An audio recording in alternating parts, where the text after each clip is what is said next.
negotiations for the average person can seem a bit abstract and far from reality. Like we don't understand that it's bewildering actually that it's all about words, Yeah. right? Bracketed Yeah. text and people a lot of people just can't relate to these climate Mm-hmm. summits. Yeah. As a negotiator, how would you explain the importance of negotiations to the lives of every single person, even if Yeah. it's so far from the reality? Yeah. Yeah. That's a super excellent question, and one that I've always struggled with. Especially like answering my two daughters. Papa, why are you away for like 3 weeks at a time? Attending this. What do you actually get? What how does that impact us? And I think what we have to understand is those of us trying to negotiate international treaties or international rules do so because we know that ultimately this will have an impact in terms of our daily lives down the road.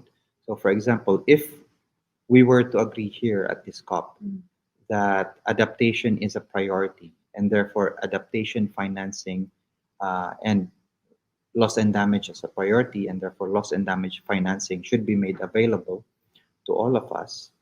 In terms of actual impact, what that means is um, we would maybe then provide the global community would then provide more funding into the adaptation fund, and then if there's a loss and damage fund, we would have that. And that means that when typhoons hit us, and for example, Malabon goes under even more, right, or Navotas, then there's a bigger really go to some of these funds and say we actually need X tens of millions of dollars to address this impact. And if that project, if that funding is available, then that actually helps relieve part of the pressure on the national budget, right?